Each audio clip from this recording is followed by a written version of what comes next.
Pinoy NBA player na si Jordan Clarkson nakiusap na sana'y palaruin sa gilas. Mas malakas na gilas na may malaking tsansa sa 2028 Olympics ayon kay JC. Yan ang ating mga pag-uusapan para sa video natin na ito.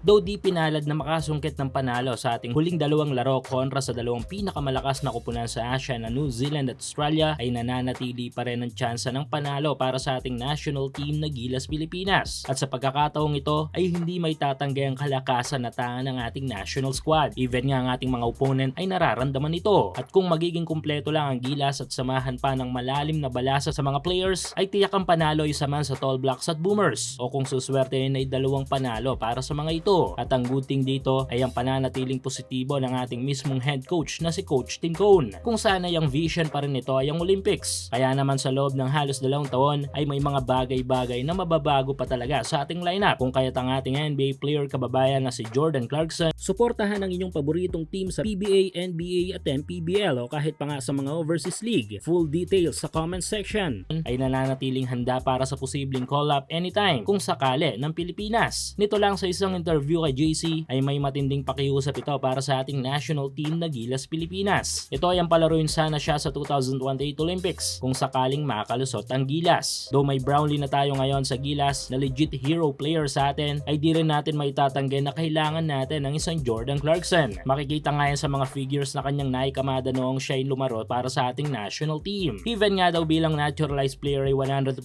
willing ang New York Knicks gunner. At ang good thing dito ay may matibay na paniniwala si Jordan Clarkson na tangan natin sa lineup ngayon ang matibay na Gilas. Dahil ayon dito ay may good chance daw tayo sa Olympics. Tulad nga ng sabi ko at bagay na napansin nyo rin naman siguro na mas lumakas ang lineup natin ngayon dahil nga sa ilang mga bagong malalaro natin na naipasok sa Gilas program. Mas magiging malakas pa ang Gilas kung makakalaro sa atin ang 7'3" giant na si Kai Sotto, sabayan pa ng Mike Phillips at syempre itong si Jordan Clarkson. Kung kayo ang papipiliin mga ka-hoops, Clarkson o Brownlee para sa Olympics, sino ang choice nyo? I-komento nyo lang yung opinion sa ating comment section.